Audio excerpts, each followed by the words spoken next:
My name is George Bamford, Bamford Watch Department. I want to show you some of my cars and watches, and you can then have an insight into my ideas of why I love vintage cars, vintage watches, and why it's inspired what we do today.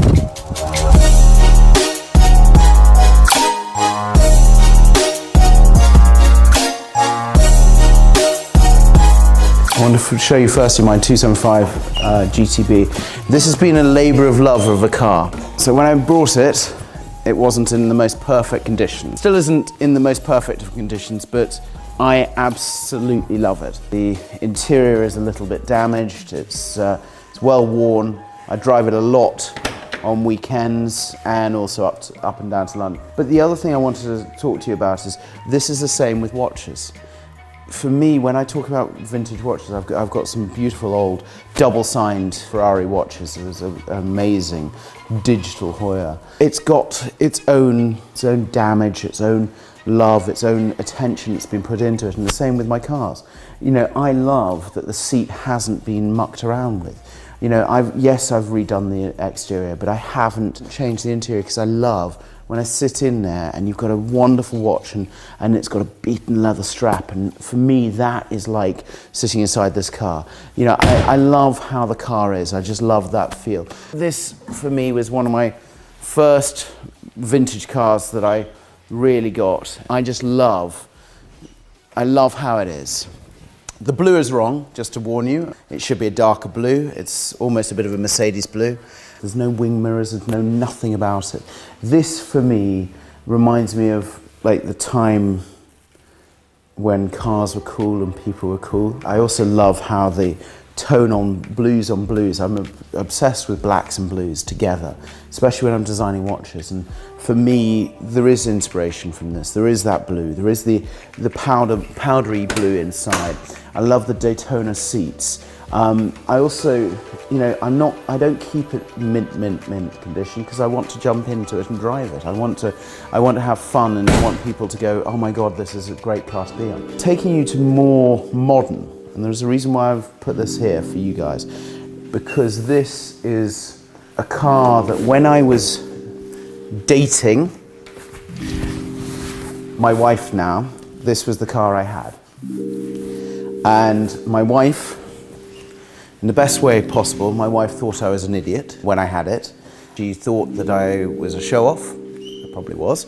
But she went to me, she said, I like you, but the car is a little bit too much.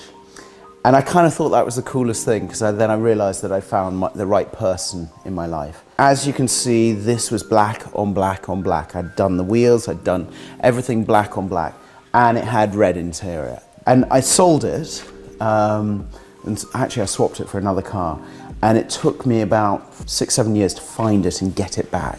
And so I'm really pleased. I got it back, and I haven't done many miles in it because I think still my wife thinks I'm an idiot having it, but I love it because it's just part of my history with my wife.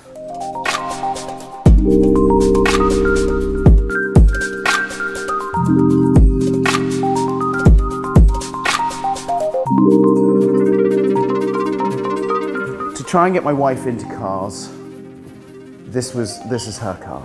I love this gold and black colour. I just think there's something amazing. There's something great about gold and black. There's something that you look at and you go, oh my God, I love this. I love how that sheen is. This is my wife's car. Hers is gold and black. Mine, so this is the 3-litre RS Porsche. I absolutely love this car. This is a car that was owned by my father. So every time I get into it, I think of how he used to drive it to work. I love how this combination works, the gold with the black. We've done quite a few combinations. I've just done actually a Monaco that has a black dial with gold accents. It is inspired by this car. When you're looking at it, it is just, you know, it's a stripped out racer. And that's what I love about it, is when you're looking at it, it's got that history for me. And that's what I love about this car. I've got to take you on to British. Come and follow me and we'll go on and have a look at British cars. British engineering is very, very good. You look at what we've got, what we do. When I got the chance to do something with Jaguar, or let's say maybe purchase from Jaguar, I asked them to do something special for me.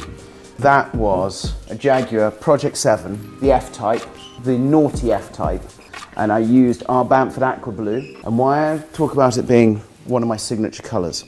Firstly, yes, it's on the watch, but secondly, for me, it is a really great combination of colours. When you're going from black to aqua blue, it's almost a whitey blue as well. That's what I love about it. It pops off. The blue really comes alive, and I really am. I realise I'm wearing blue today, so you can see I'm obsessed with blue. This stripe was something that I designed, I thought was a really great thing. We did the aqua blue nose, and it was just these little hints, even in the interior stitch, as every car, and you'll see some of my weird and wonderful cars today, they make me smile. It's the same with watches. And I think that's it. If they go up in value, if they don't go up in value, I know it sounds strange, I don't mind about that. I want to have it because I love it.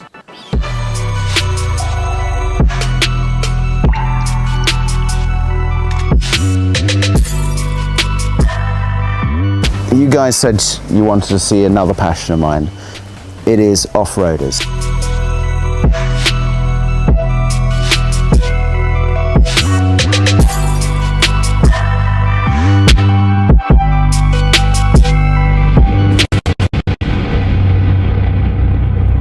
So I went to some friends at Devon 4x4. We went through probably about a year and a half of process of kind of understanding how to make an off-roader, but a naughty off-roader that would come out and be like, it can tackle anything. It's not the fastest, it's a regular Defender, but if we've got a technical course, and that's what we've got here, this for me was the ultimate for that. I'm a member of a club and we have an off-road day. This one pulled out 4 or 5 Defenders. Now, saying that, the best off-roader through it was a Series 1 Land Rover because of the weight of it and because of how skinny the tyres. It flew through every course. It was also probably the skill of the driver. I didn't drive it. Someone else on the thing, so I wish it was kind of me saying, hey, I drove that.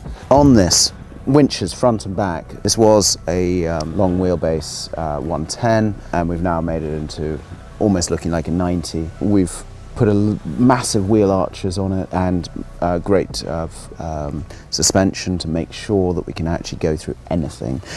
It's wading, it's also got metal plates underneath. Interior, exterior are all built for off-roading. Even the paint, this is a non-scratch paint. This was the last time I took it out, and you can see that wonderful little dent in there. Now for me, that's like a dent on a watch. I love that I did that. That makes me smile. Now, I should come along and go, oh, you know, I can pop it out and I can do all these things. No, I love that where it is. And I love everything about it. It's just one of those kind of crazy cool cars that is bonkers. Why have I got this? And it is that thing of like, well, why not?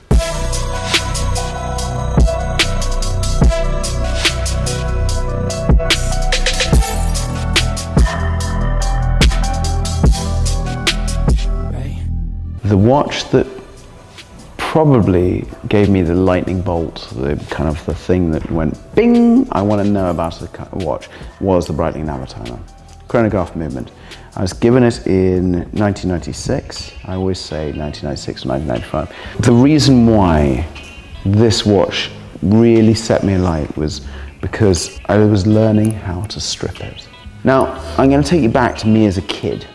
Now, me as a kid was very much, I used to take the TV to bits, I used to take the juicer to bits, I used to take anything to bits at home and try and rebuild it.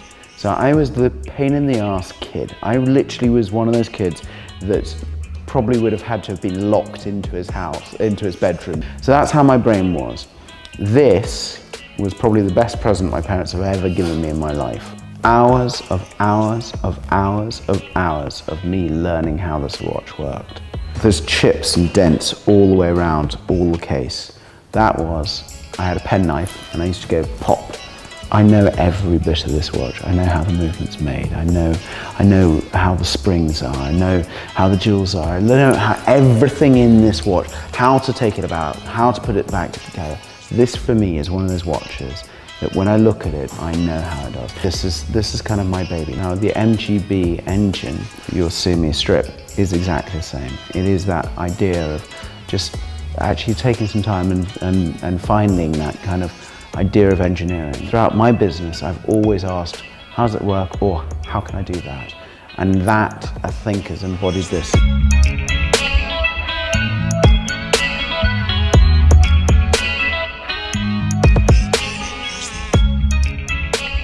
Welcome to the Hive. Today, for me, it's about going in depth into each of the watches. I always think when you look at the past, you can kind of create the future. The Hoya calculator is one of my favorite watches because I got it in a flea market in New York.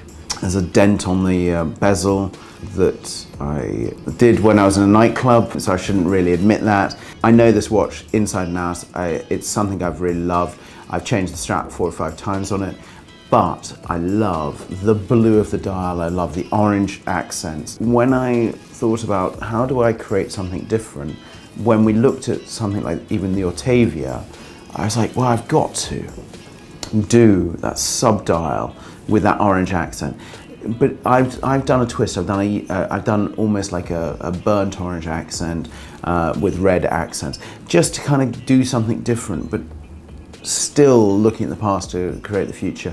There was nods from this watch to this watch, and that's what I wanted to do. Is, you know, when I look at some of these designs, we love going through and deep diving into why did they do this? What was the illuminance of this? What was the colorways? What was this? What was that? And that's what we've done with even this calculator. When I brought the calculator in, my team just looked at it, we analyzed it, we loved it, and then I was like, how do we translate that? How do we simplify it, but also add something else into it? And that's what we did with the Autavia. I love the sub-dial on the Marigramf. I love that cross white with blue accent. It's quite Bamford aqua blue, so I thought I couldn't do exactly a copy of it. So I did a wonderful navy blue with a nod to that Marigramf sub-dial. I just wanted to kind of give you the idea of going from old to new, and why we've kind of pulled this little string from history into a new watch.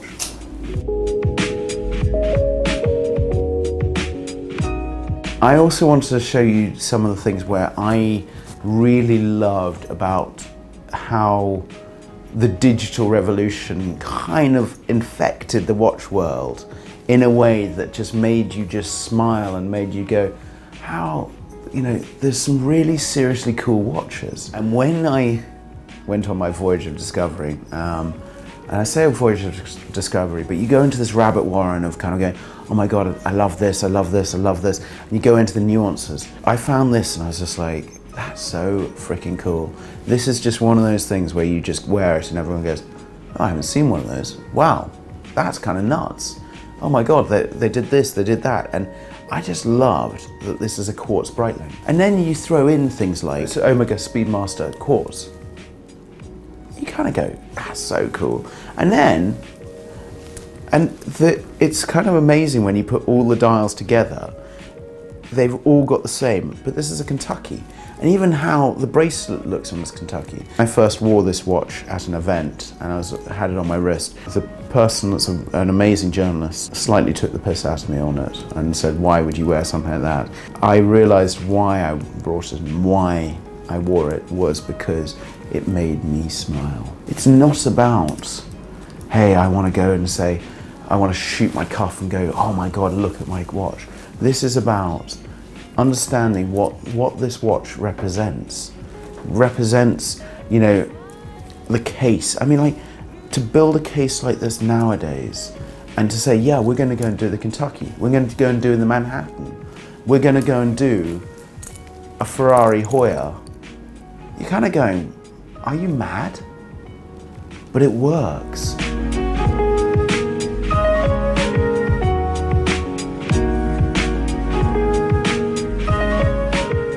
I I've got a Hoya Regatta. I'm very lucky to get this Hoya Regatta. It's in very, very good condition.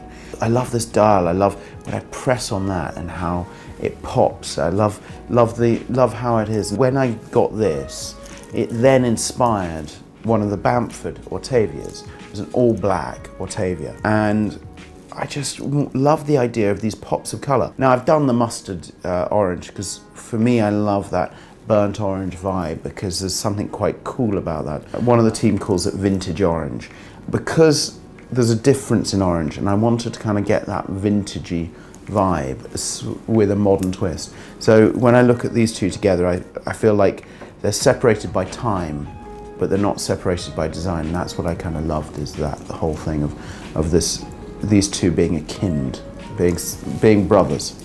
I want to also talk to you about Zenith. The El Primero, one of the best movements in the world, I believe. The history of Zenith is so freaking cool. You look at that brand and you go, everything about it is just amazing. We first, as Bamford Watch Department, the first watches we were working on were Zenith. This was my first ever watch that I did as a Zenith official relationship. This holds a really close thing in my heart. I put this on, it makes me smile, as I say about all the other watches. It's not one of those things where I'm saying to you, this is every single day of my life, I'll put this watch on. Because I have got this bad boy. So it's kind of like, how do I have the two? But this, for me, I just love the technical honeycomb dial. I love the ceramic bezel that we've put in. So it's a reliefed ceramic bezel. This is a proper relationship this watch embodies. My collecting goes way back, and this for me was like, whenever I go, let's say to the countryside, this is my grab and go watch. I love it. I love the aging on the dial. I love how it is, and the sub dials, and I just think that the combination of the red strap, you know, it's not the most amazing strap, but it works with the watch. And I just love even how they pressed into the back. I love the feel of it on my wrist. I love the size of it and just understanding, and I think that's so cool.